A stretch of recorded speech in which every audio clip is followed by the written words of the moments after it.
Y Peter Stadius es catedrático de Estudios Nórdicos y director del Centro de Estudios Nórdicos en la Universidad de Helsinki. Es doctor en Historia por la Universidad de Helsinki y a lo largo de su trayectoria académica también ha estado en otras universidades europeas, como por ejemplo la Universidad de Salamanca o la Universidad de Poitiers. Sus intereses de investigación incluyen la imagen de la región nórdica, tanto desde una perspectiva histórica de larga duración como en la actualidad. También le interesa especialmente el tema del norte y sur dentro de Europa, el cómo el contenido de esta dicotomía imagológica ha evolucionado a lo largo del tiempo. Y además, Peter también ha investigado sobre regionalismos, minorías y políticas de identidad en la región nórdica, la historia cultural del estado de bienestar nórdico, la dinámica de cooperación nórdica y la cultura y estrategias de la nordicidad articuladas desde una perspectiva histórica. Peter, además, es un gran amigo, por lo cual es un gran honor y un gusto, un placer tenerte hoy aquí. Y sin más dilación, te agradezco tu presencia y te paso la palabra. Muchas gracias, Alan, y muchas gracias a todos por la invitación de poder participar en estos días, estas charlas, y también de poder volver aquí a Madrid y a la Complutense, que ya empieza a ser como una segunda casa, y eso me agradece mucho y es un gran placer. Bueno, voy a ahora hablar sobre la Conferencia de Seguridad y Cooperación Europea de 1975 en Helsinki, y fue una reunión entre todos los países europeos, o casi todos los países europeos, más Estados Unidos y Canadá, y formaba parte de unos intentos serios de hacer avanzar la época de distensión entre los bloques de este y oeste. Y desde mi punto de vista como finlandés, este fue un acontecimiento muy, muy importante en Finlandia, y es una reunión, una conferencia que la gente conoce bastante bien en Finlandia. No creo que la gente lo conoce fuera de Finlandia, así en nivel general. Solo los especialistas de relaciones internacionales, creo. Entonces, lo que voy a intentar explicar un poco lo que era la conferencia y su significado, y hacia el fin de mi presentación, sobre todo al respecto en la conexión con los derechos humanos desde una perspectiva europea. Bueno, aquí vemos... espera, será este. Aquí vemos este Frankfurter Allgemeine, justo después del fin de la conferencia, y esta imagen, como es un cómic, vemos, o podéis ver, 5 hombres ahí arriba. Es el presidente francés Giscard d'Estaing y el chanciller alemán Helmut Schmidt, y Leonid Brezhnev en el centro como el jefe de todo, y el presidente de Estados Unidos Gerald Ford, y más a la derecha Harold Wilson, supongo, del Reino Unido. Y como podéis ver, esta imagen no da mucho crédito al acta final, el dicho decálogo de esta conferencia. Mi alemán no es tan bueno, pero es Helsinki, der Gipfel der Unverbindlichkeiten. Es la cumbre sin obligaciones, más o menos, es la significación. Este es el punto de vista de un diario alemán occidental, liberal conservador o liberal, que no puede entender, o que tiene una visión o una perspectiva crítica a una cumbre con una acta que no obliga a nadie, como un tratado.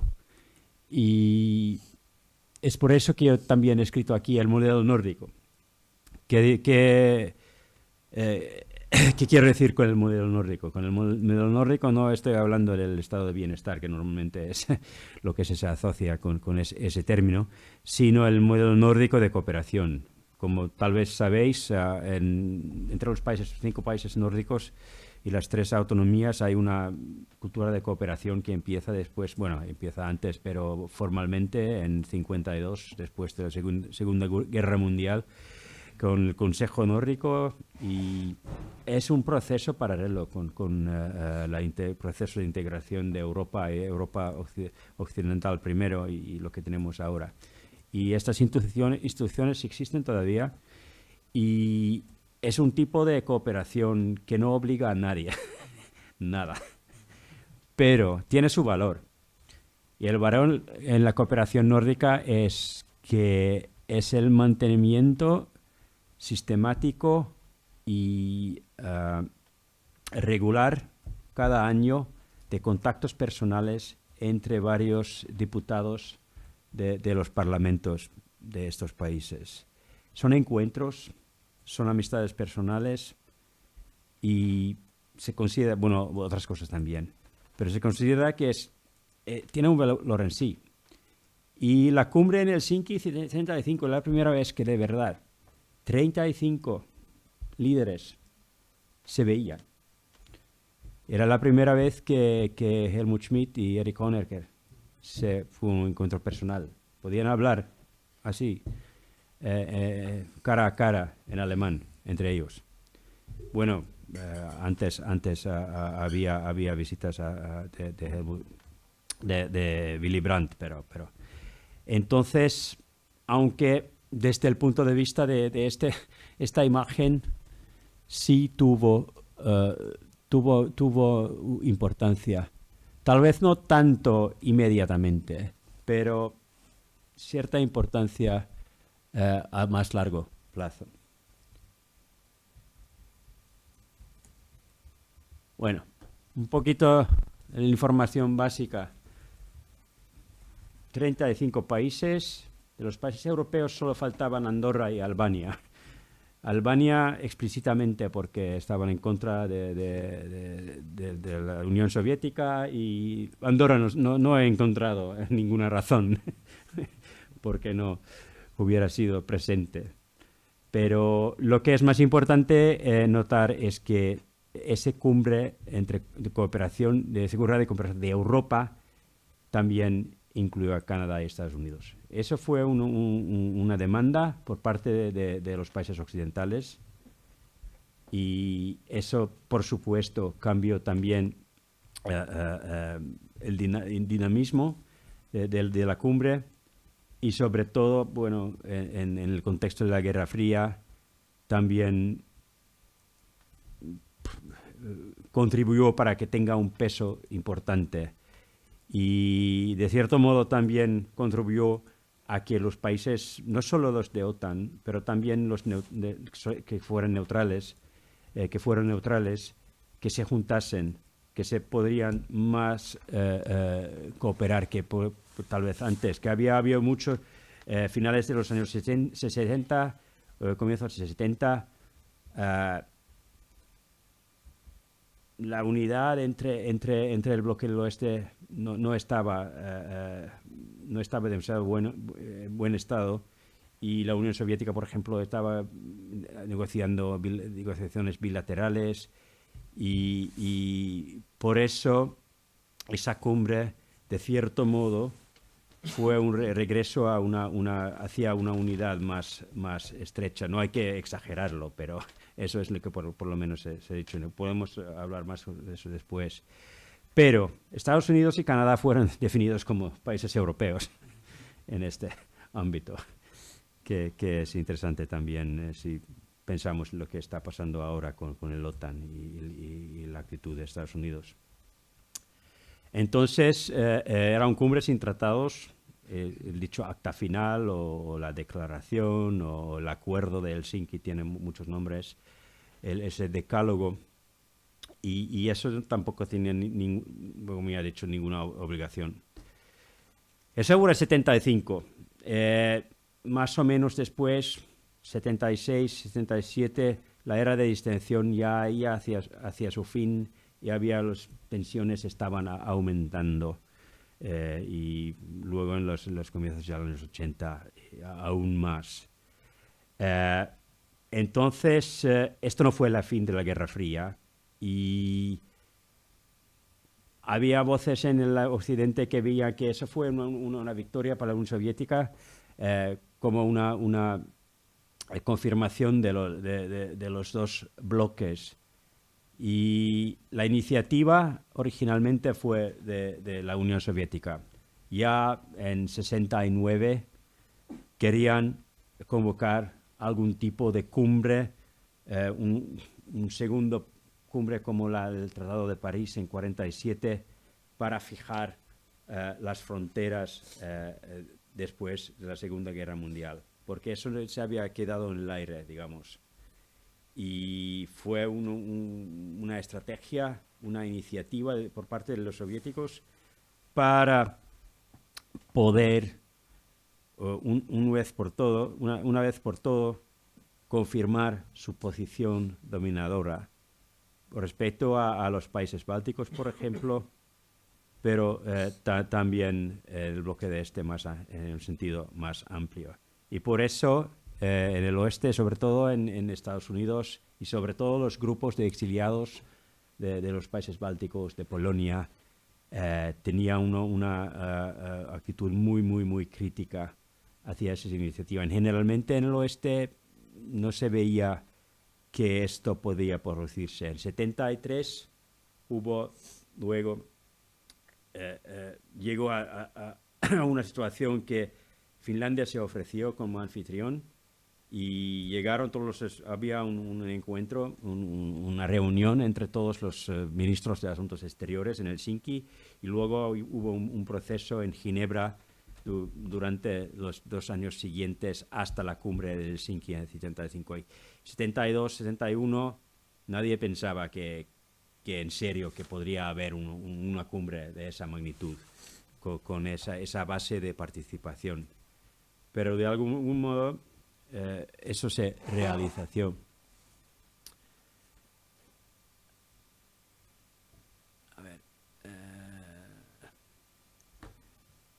Entonces, el acuerdo de Helsinki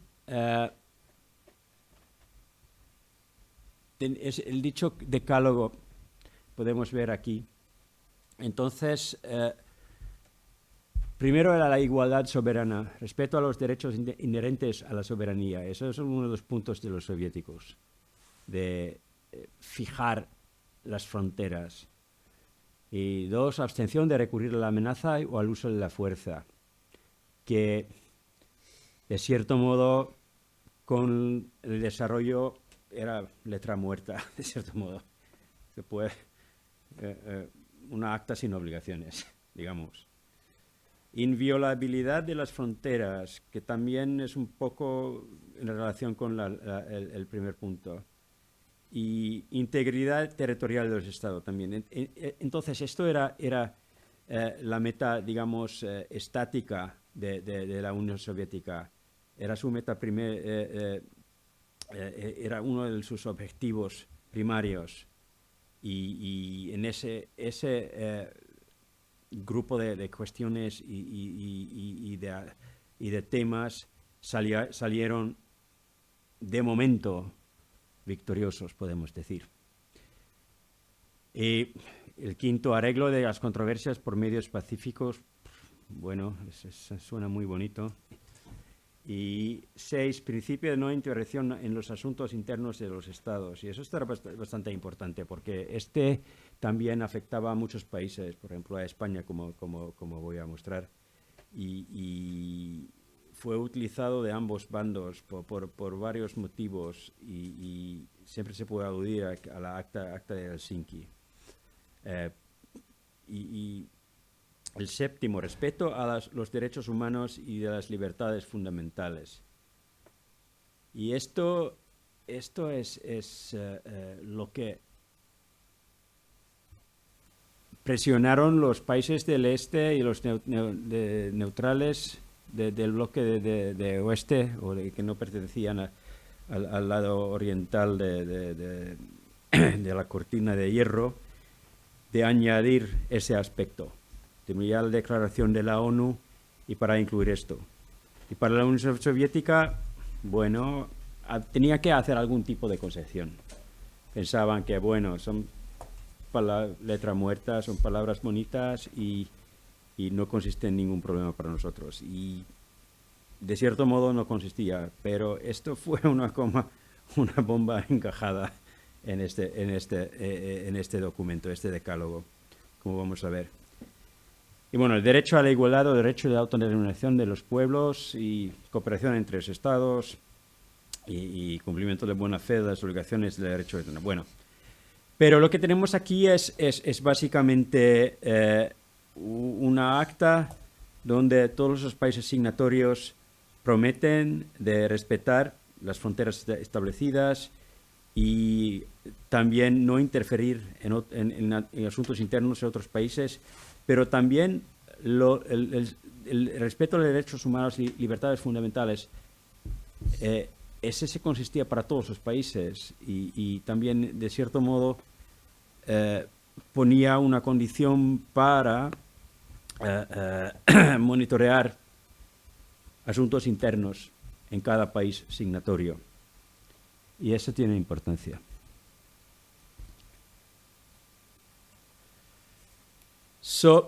Entonces, generalmente, cuando se mira a la acta final de Helsinki 75, hablamos de 4 cestas normalmente, o de 4 puntos. El primero, la cuestión de seguridad para Europa, la inviolabilidad de las fronteras nacionales y la soberanía nacional. Era lo que los soviéticos querían. Segundo, era su cooperación en temas de economía, ciencia, protección del medio ambiente. Y eso también fue la parte dinámica, digamos, de las aspiraciones soviéticas, porque fue una iniciativa de la Unión Soviética. Y para, de alguna manera, poder tener un alivio a ciertos problemas que tenían económicos y de comercio y también de desarrollo tecnológico, de tener algún tipo de intercambio que se fuera beneficioso para ellos también. De eso, con la tensión aumentando en la Guerra Fría, al final no resultó nada concreto, más o menos. Y luego tenemos la tercera cesta, el tercer punto, la cooperación y supervisión de asuntos humanitarios y temas de derechos humanos. Y ese, desde un punto de retrospectiva, fue tal vez lo más importante si aplicamos una visión o una perspectiva teleológica que acaba con el fin de la Unión Soviética. Y por entonces no se veía, pero ahora, viendo hacia atrás, se ve. Y bueno, cuarto solo para cómo continuar. Y lo que tenía cierta importancia era que todos los países signatorios confirmaban en publicar la acta en su totalidad en sus medios de comunicación. Quiere decir que, por ejemplo, la portavoz del Partido Comunista en la Unión Soviética, Pravda, tenía que publicar esto. Y no era sin importancia.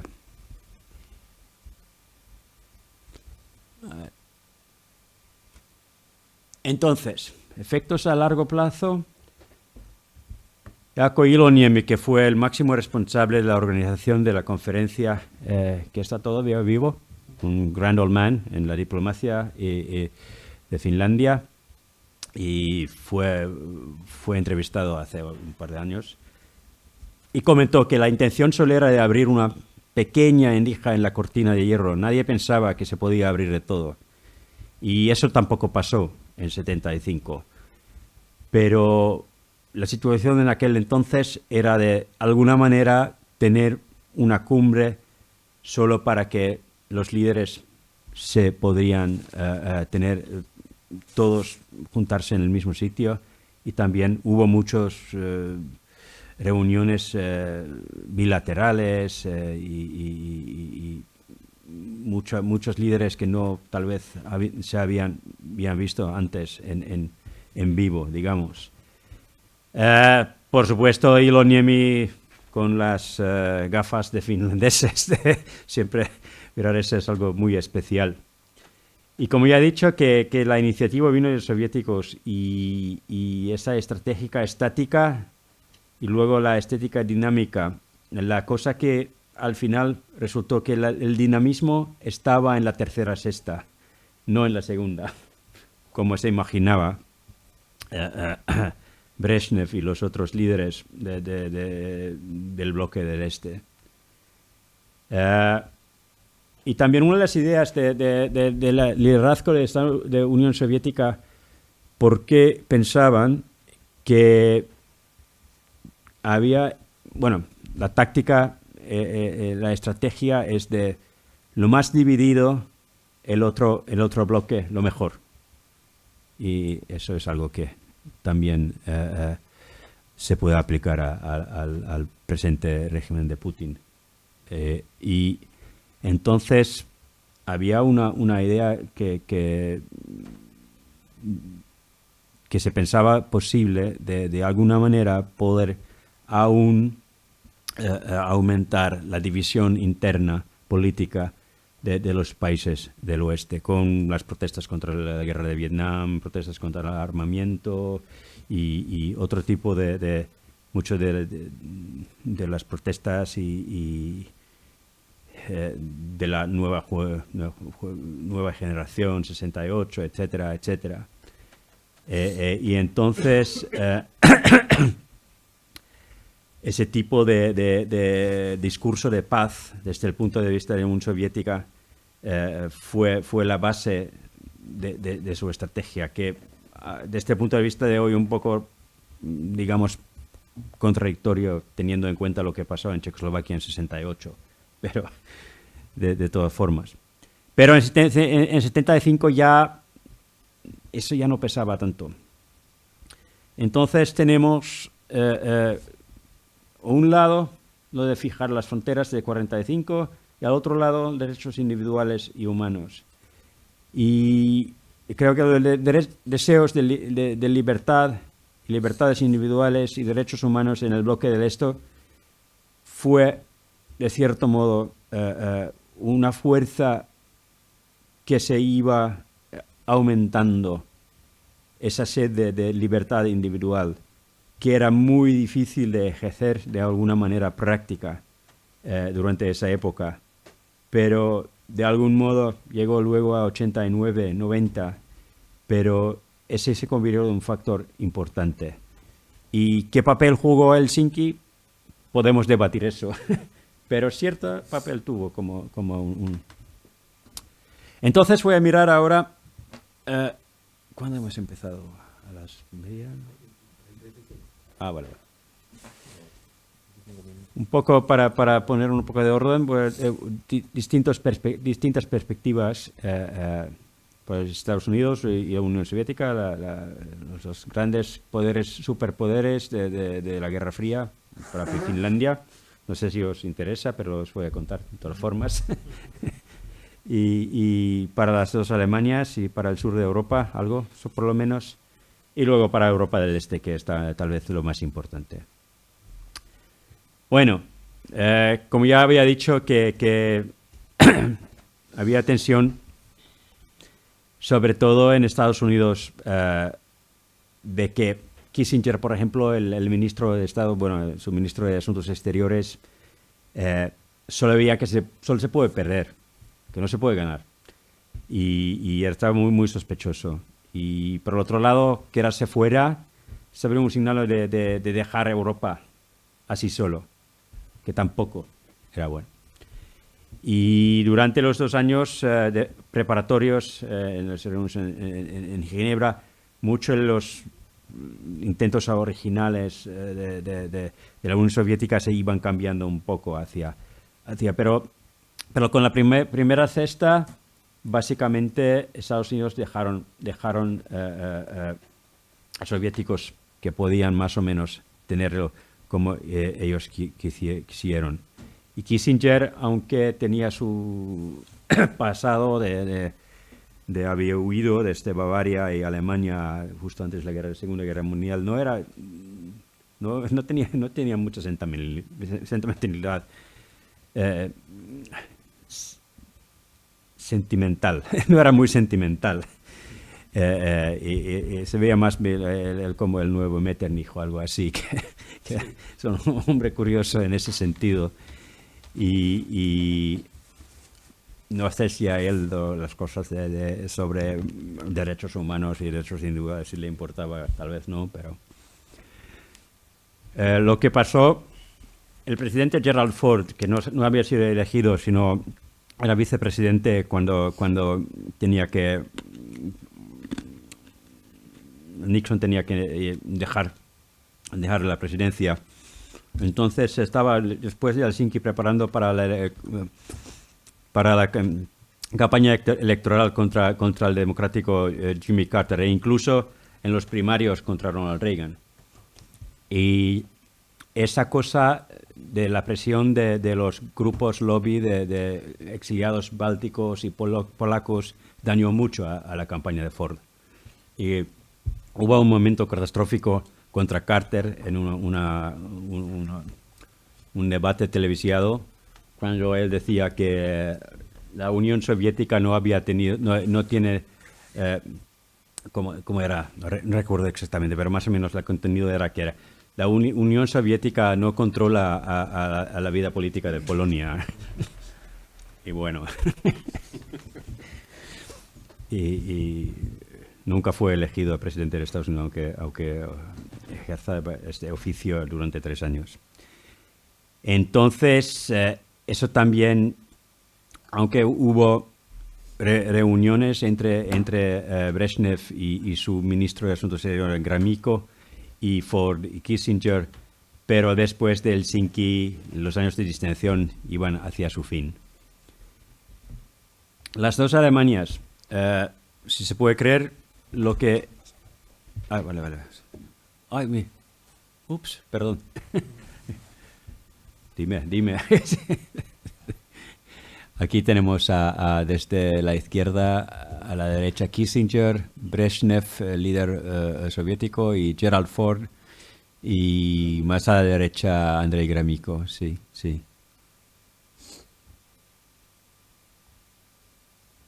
Bueno, ahora está en la misma página. Aquí. Si podemos creer lo que luego ha recordado Helmut Schmidt, el canciller de Alemania occidental, él decía que esta cumbre y las reuniones entre Honecker y él y la delegación de Alemania del Oeste y que fue clave para la ruta hacia la reunión. No sé si es así o no, si él quiere magnificar su papel en la historia, pero hubo problemas, por ejemplo, con la repatriación no sé qué expresar. Bueno, había familias que estaban ambos lados. Reunión de familiares, y eso también entre Alemania del Oeste y Polonia. Se hicieron acuerdos en Helsinki con negociaciones bilaterales durante esos 3 días que esta conferencia duró. Y según yo he podido aprender, fue un pedido explícito de la delegación el Ministerio de Asuntos Exteriores de Alemania del Este de sentar a Honecker y Schmidt lado al lado, uno del otro. Entonces cambiaron de inglés a francés, de idioma oficial, para que estén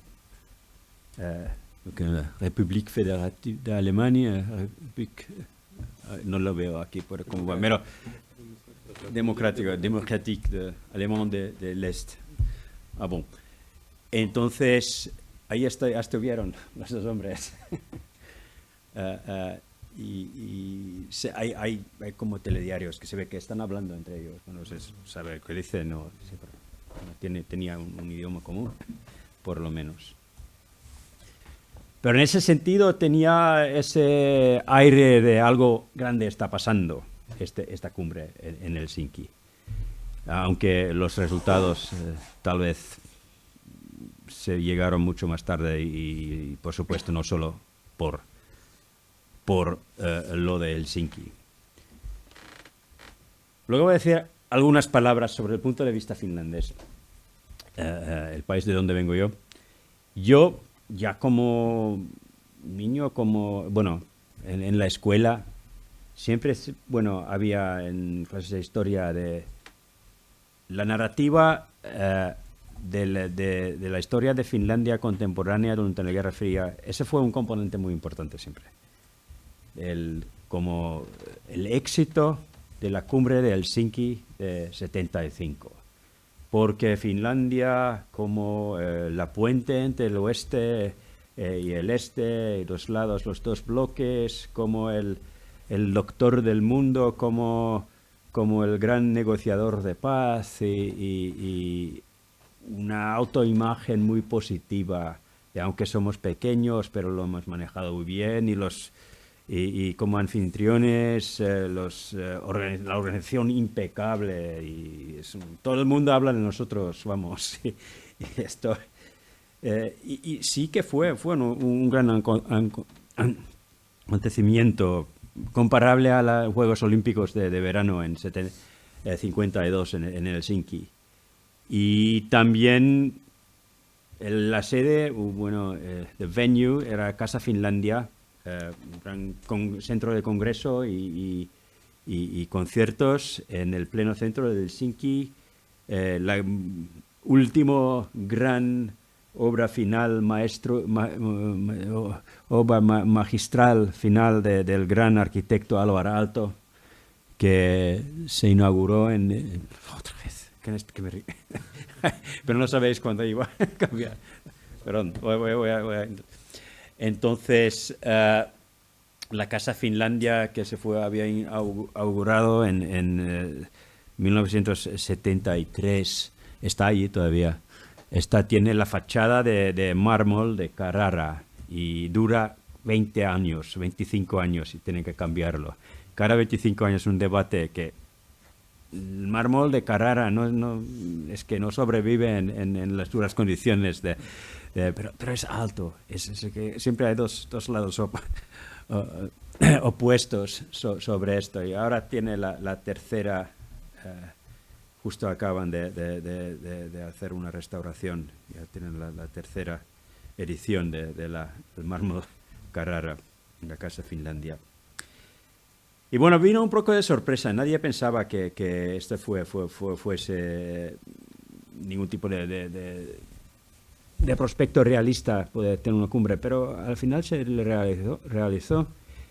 Y ese orgullo nacional por ser anfitrión, eso fue utilizado a tope por el liderazgo político de Finlandia. Y si hablábamos de liderazgo político de Finlandia, en aquel entonces era nuestra república democrática constitucionalista, el poder político estaba en la mano del presidente Urho Kekkonen, más o menos totalmente.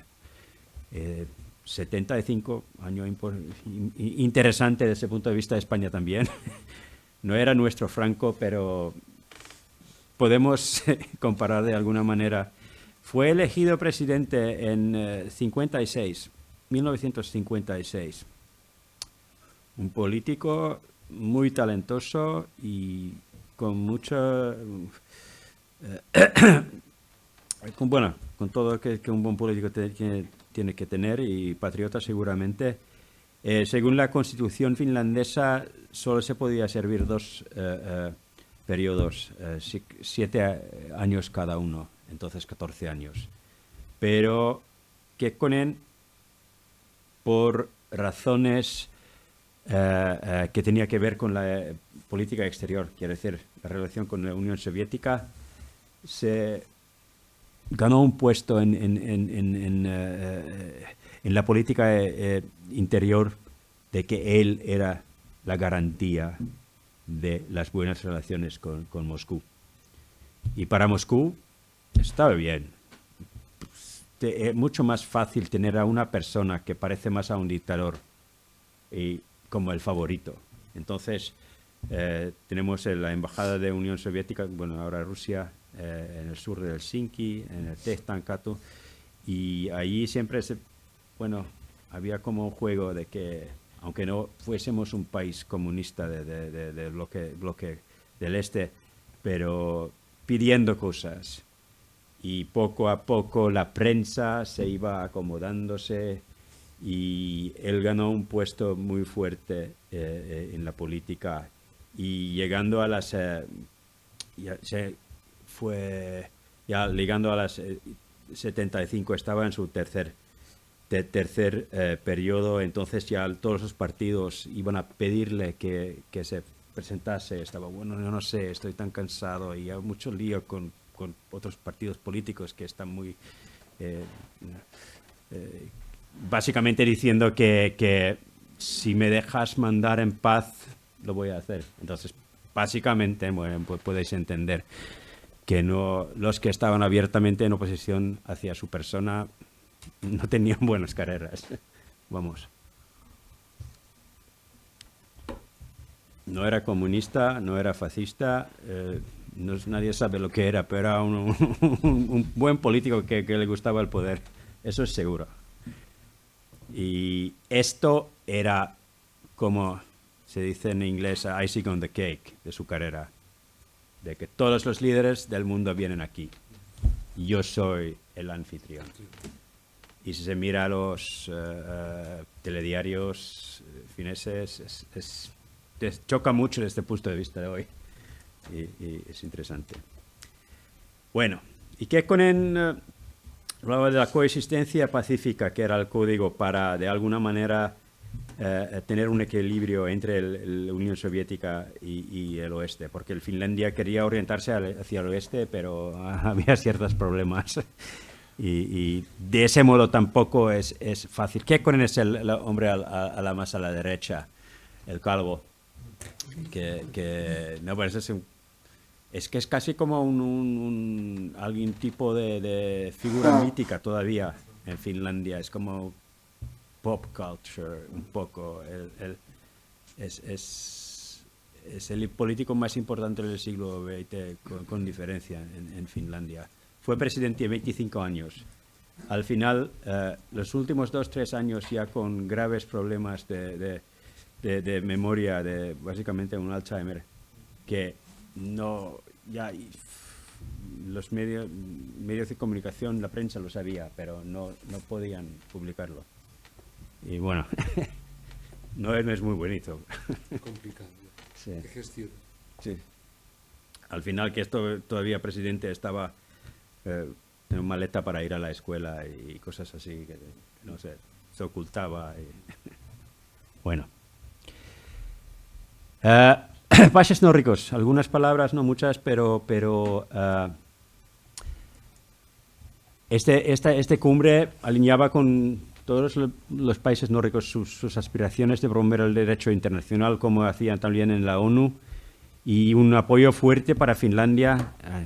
Y por supuesto, países pequeños, small states, y derecho internacional, orden y todos los típicos factores que los países pequeños quieren promover. Y, por supuesto, todos que tenían que ver que aumentar la distinción entre los grandes bloques estaba en favor de los países nórdicos, con algunas facetas un poco diferentes que no voy a profundizar en esto ahora. Y para no tenemos aquí a Kekkonen otra vez, el calvo, y con sus gafas, modelo 75, y a la izquierda el primer ministro famoso Olof Palme, y eso también simboliza la estrecha relación entre políticos finlandeses y suecos, que hemos visto ahora también con la entrada en la OTAN. Es que de algunos puntos de vista de seguridad y de defensa somos ya casi un país integrado, los dos países, más o menos. Y Kekkonen y Palme se llevaron muy bien, eso está conocido. Y Trygve Bratteli, que era primer ministro noruego, también al final, en la proclamación por parte del gobierno noruego, también se experimentó y que estaban en favor de aumento de contactos libres y ampliar intercambio de información, ideas, pensamientos y relaciones culturales. Esos deben constituir elementos esenciales en el proceso de distensión. Entonces, solo para tener también un ejemplo que no solo es de Suecia y Finlandia, y Dinamarca estaba representado por Anke Jørgensen, también un socialdemócrata. Entonces, desde el punto de vista de los países nórdicos, distensión era muy, muy importante. Y entonces también el apoyo a Finlandia para que se podía perfilarse como un país que no estaba al otro lado de la cortina del hierro, también de incorporar Finlandia en el grupo nórdico. Había mucha solidaridad.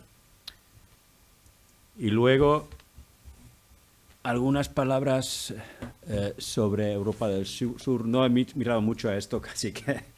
Pero una cosa que se sabe es que Malta y su primer ministro entonces, Don Mintoff, en 73, cuando empezaron las negociaciones, él hablaba por la incorporación de Algeria y Tunisia, pero eso por alguna razón no fue aprobado. Entonces Canadá y Estados Unidos sí, pero no estos dos países del norte de África, que de cierto modo hubiera tenido sentido.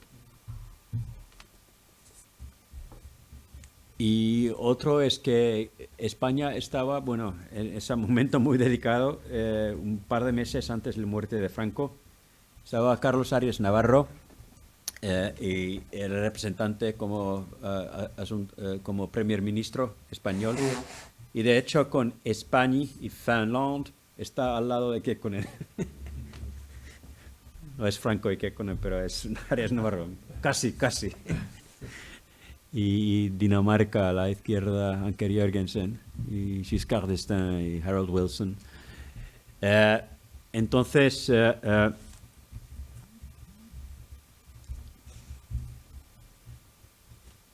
España también, ese tipo de negociaciones bilaterales que muchos de los países estaban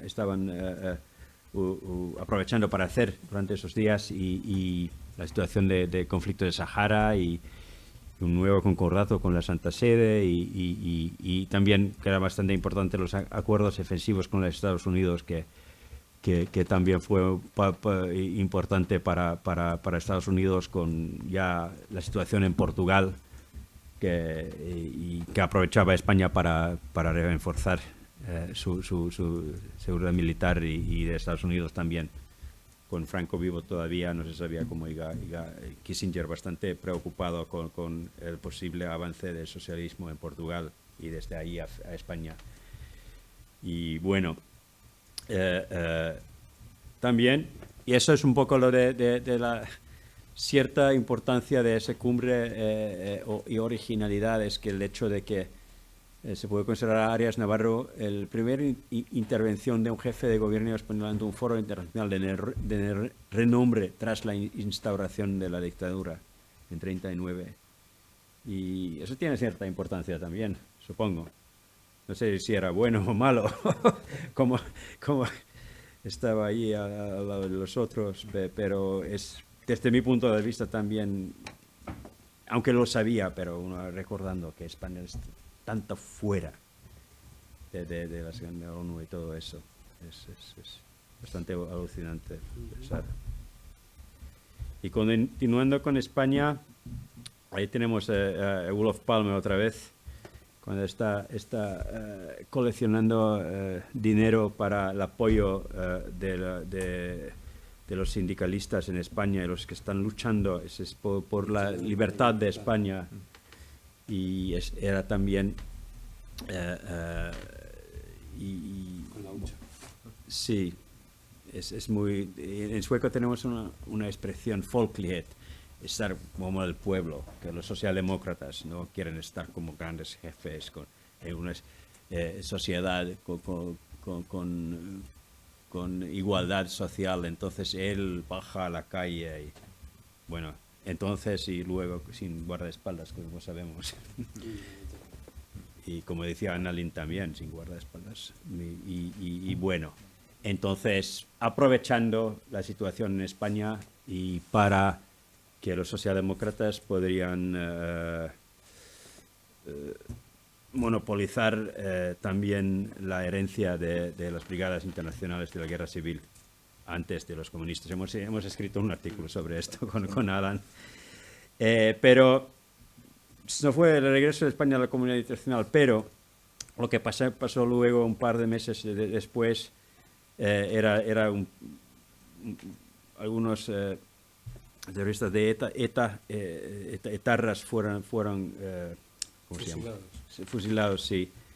Y hubo una protesta internacional bastante amplio, y sobre todo ese primer ministro sueco llamando abiertamente al gobierno español a asesinos, y por supuesto en una situación que se sabía que Franco no tenía mucho tiempo ya, y con lo de Portugal yo creo que Palme quería tomar una posición fuerte ya anticipando lo que iba a venir.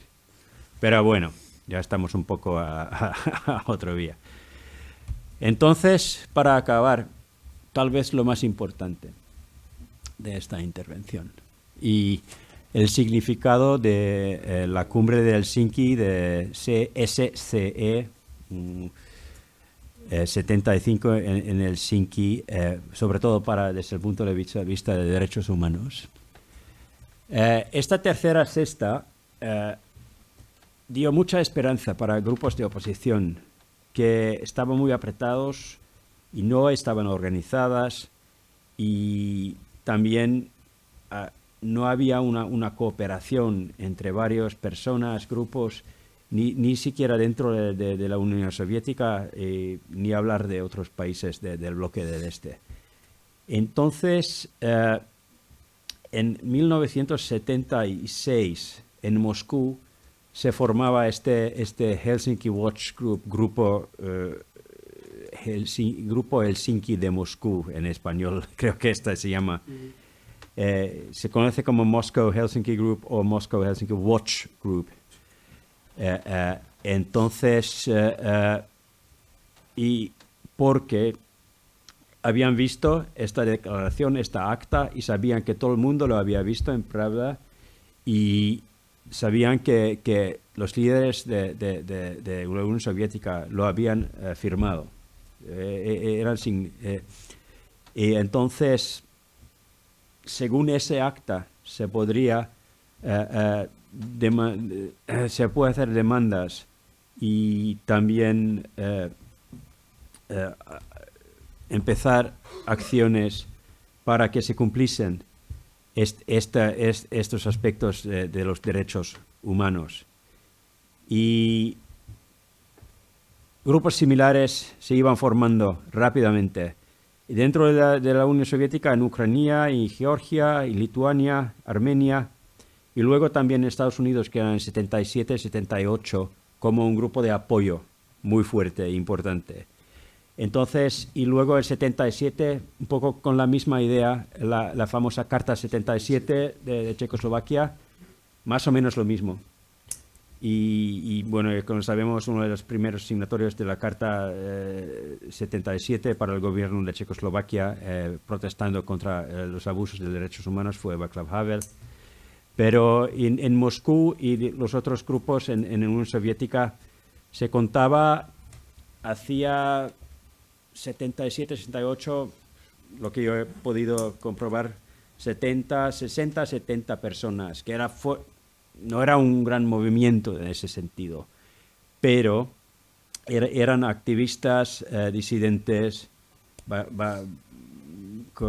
bastante bravos, de hecho, que con el pretexto del acta de Helsinki habían construido una manera de concretamente actuar sobre esto. Esta imagen es del grupo de Moscú, pero estos que habían exiliados en Múnich, esos de 70, no sé, recuerdo, pero esta fotografía es de Múnich, Y eran asuntos sobre, por ejemplo, poder dejar la Unión Soviética para tratamiento médico médicamente y todo eso, como el caso de Yelena Bonner, que esposa de Andrei Sájarov, el famoso, tal vez el más famoso de los disidentes de la Unión Soviética, premio Nobel de Física, de Paz, 74 creo.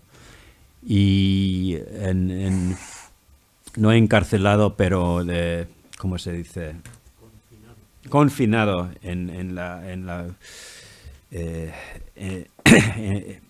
ciudad de Gorky, Nizhny Novgorod ahora. Y entonces lo que pasaba era que estos activistas empezaron algo muy concreto.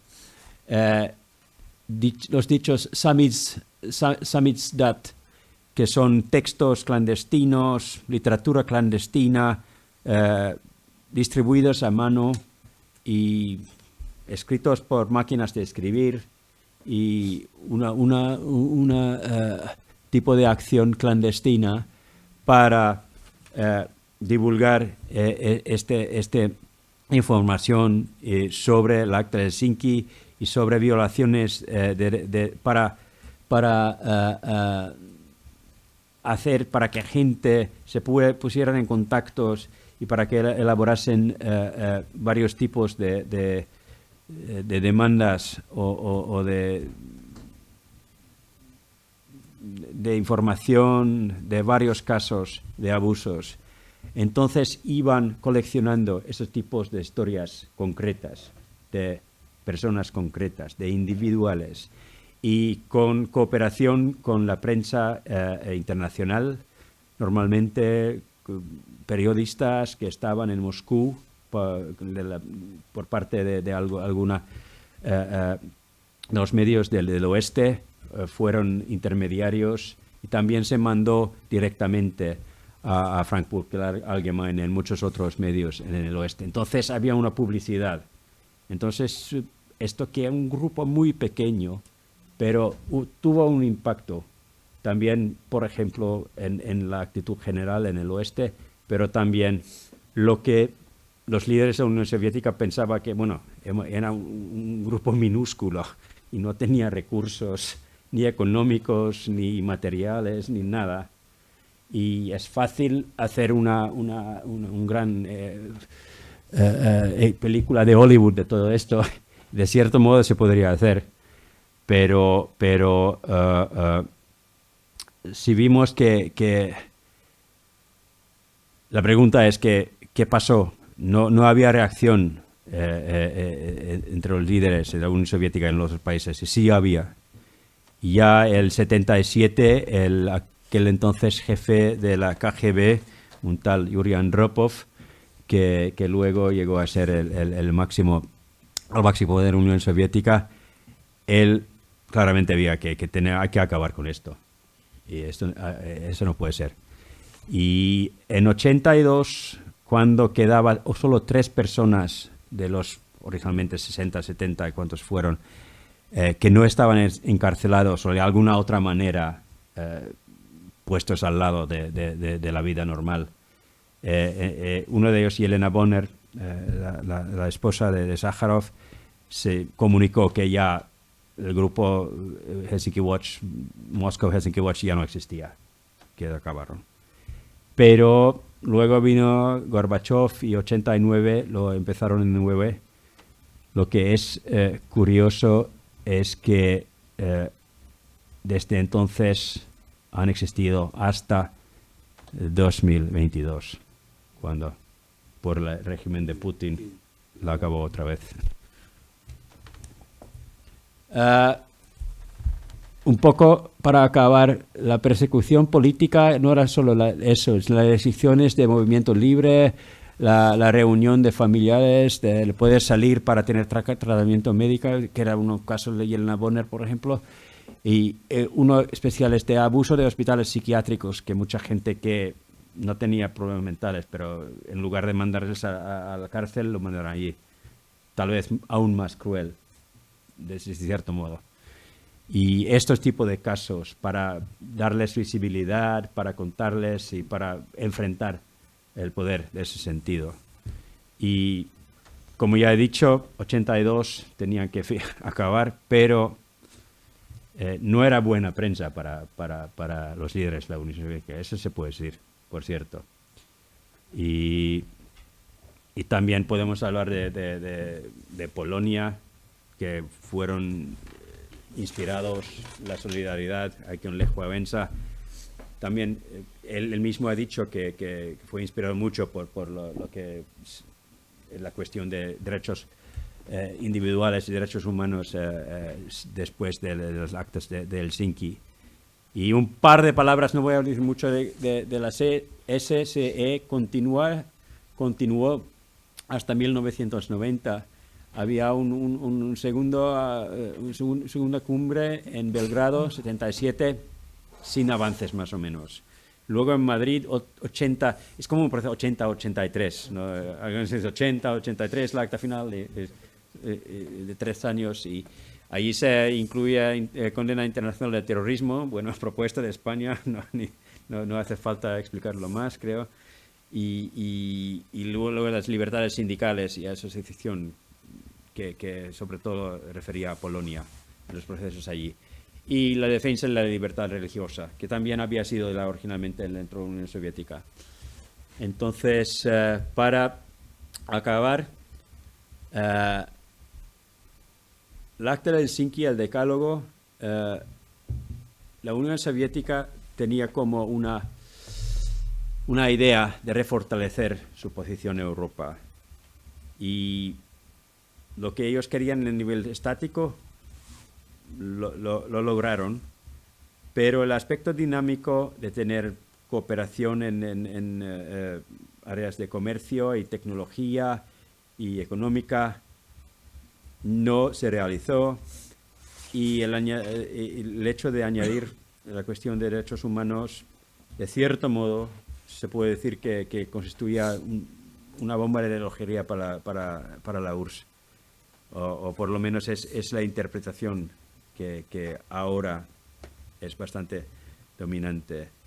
Entonces, el efecto a largo plazo, creo que la cumbre de Helsinki, de hecho, de que la anormalidad de que todos estén juntos, los líderes, y aunque muchos de esos, la Guerra Fría se continuaba, la barbaridad de la guerra de Afganistán y todo, y que hubiera sido posible que las cosas iban de otra manera, pero de algún modo fue un impacto importante de dar esperanza a los disidentes del otro lado de la cortina de hierro.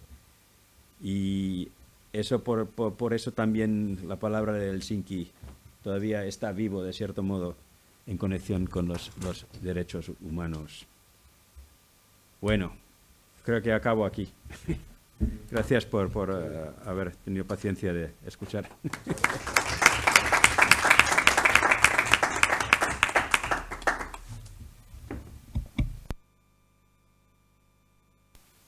Bueno, muchas gracias, Peter, por esta interesante ponencia sobre un tema tan relevante y tan de actualidad, de hecho.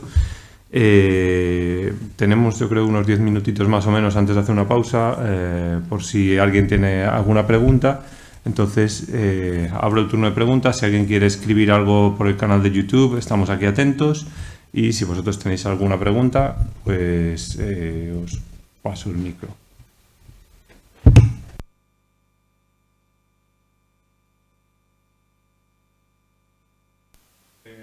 Alemania Este y Polonia, y también de conversaciones que hubo entre los ministros de los suecos y finlandeses.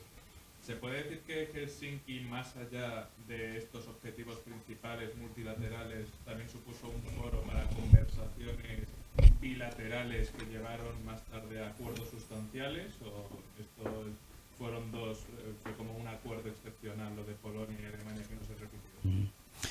Sí, gracias. Es una muy buena pregunta, y para ser sincero, yo creo que puedo dar respuesta es que hubo este tipo de encuentros bilaterales, sobre todo entre las dos Alemanias, y como está la cortina de hierro, ¿no? más complicado. Y también, cuando estaba preparando esta charla, me dio cuenta que esto es algo que se debería mirar más al fondo y no lo he hecho.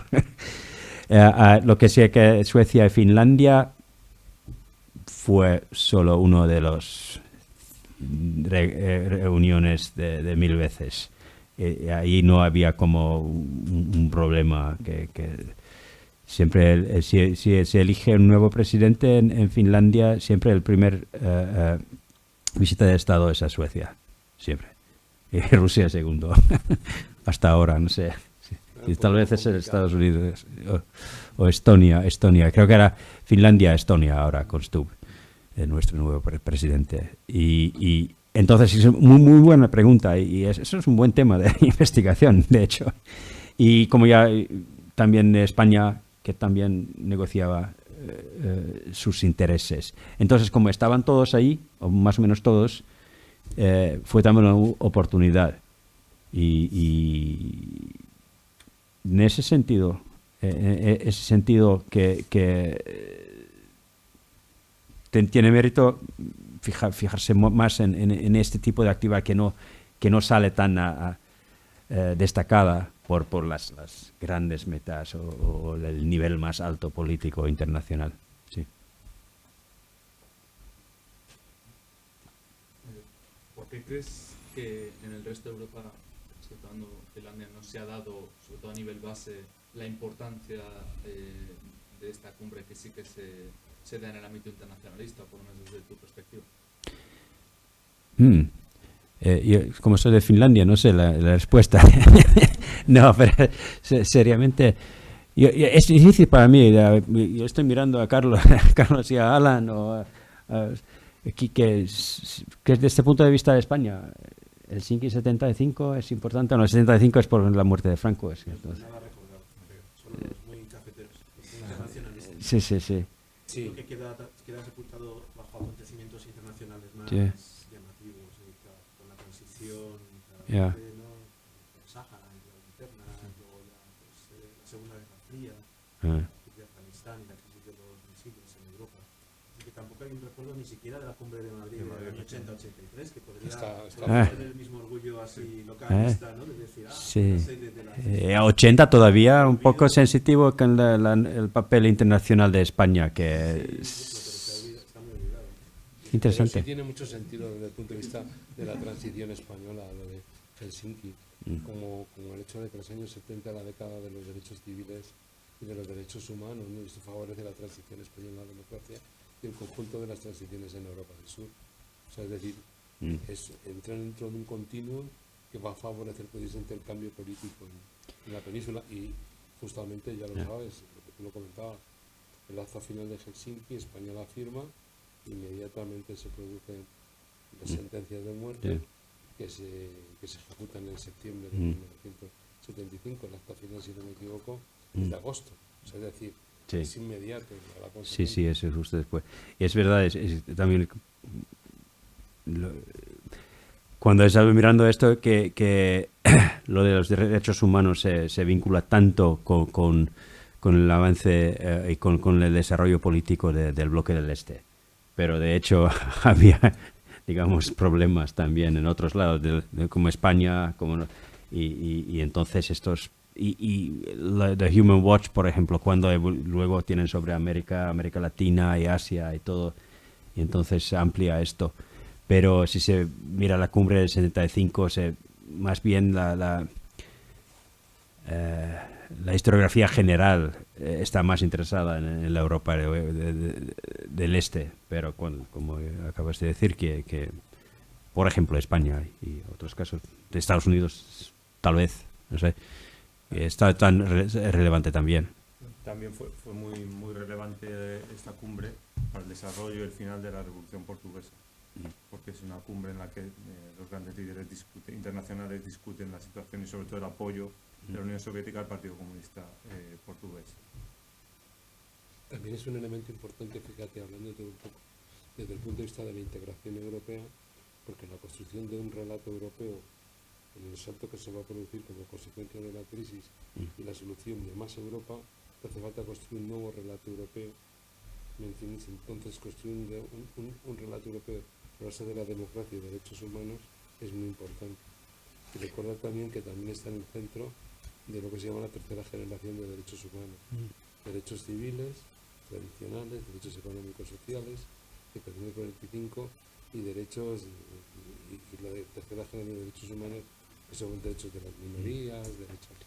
Sí, todo muy bien, o sea, que hay muchos elementos en torno a esto que la importancia tiene en la década de los 70. Sí, cabe perfectamente en la narrativa europea de integración europea liderada por el oeste, con la incorporación del este, y de que ya en 75 hemos iniciado este de derechos humanos, que poco a poco, con algunos héroes sueltas allí, pero ahora hemos logrado. Es que hay una trayectoria hacia la democracia. También la base de esa idea de Europa como superpotencia civil. ¿Más preguntas?